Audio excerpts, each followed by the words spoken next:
So we're now going to cover some both articular and muscular mobility interventions to address restrictions into big toe dorsiflexion.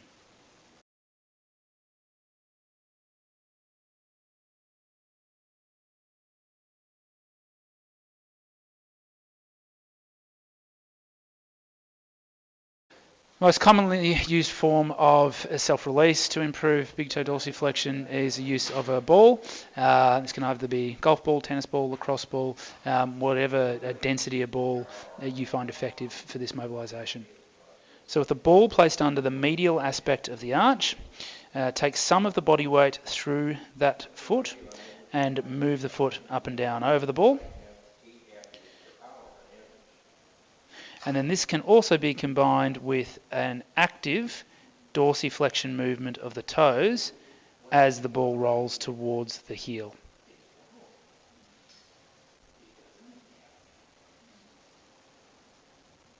So we can perform a basic static stretch of the big toe into dorsiflexion simply by stabilizing the foot and then moving the toe back until the stretch is felt. When performing this, we should feel a stretch in the arch of the foot, maybe some mild tightness in the joint. If it feels like the joint is being blocked, then a passive stretch in this direction is unlikely to be effective. We can also perform a contract-relax stretch in this position by engaging the muscles of the toe, pushing back against the hand, holding for 6 to 10 seconds, then relax and pulling the toe further into dorsiflexion. We can also perform some eccentric strengthening to improve the range of dorsiflexion of the big toe.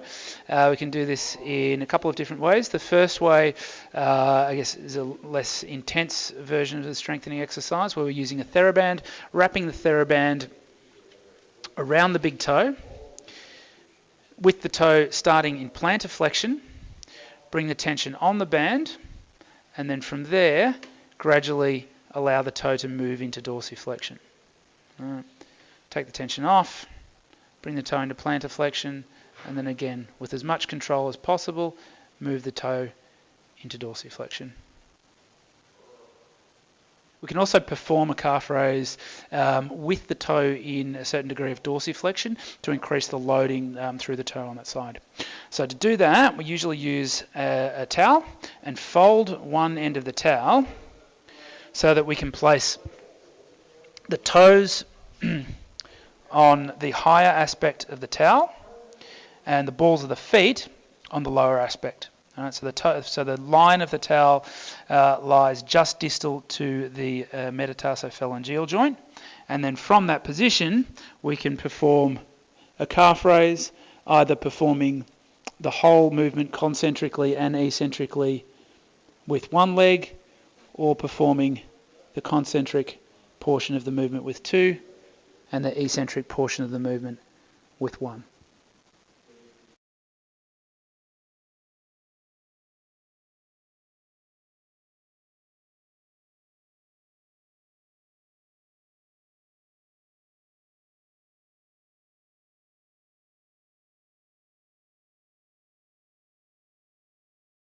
When it comes to articular restrictions in the big toe, we find that these restrictions often respond quite well to an anterior-posterior mobilization of the first ray metatarsophalangeal joint.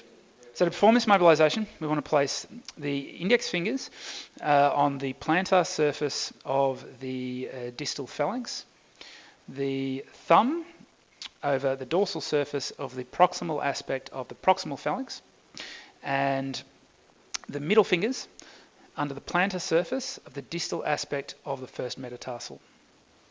And then from there, we're taking the toe into end range dorsiflexion, if this is tolerated, and then from there performing an AP glide, anterior-posterior glide, of that proximal phalanx in relation to the first metatarsal. So just repeating those techniques on an actual foot, placing the index finger on the plantar aspect of the distal phalanx, thumbs on the dorsal surface, the proximal aspect of the proximal phalanx, and the middle finger on the distal aspect of the plantar surface of the first metatarsal. And then holding that, bring the toe into towards end range dorsiflexion, taking up the slack and then pushing with the thumbs, creating an anterior-posterior glide on that proximal phalanx. You can also perform a self-mobilization with movement in a number of different ways. Some examples of this might be an external rotation glide with passive, active, or active-assisted dorsiflexion, an internal rotation glide with dorsiflexion,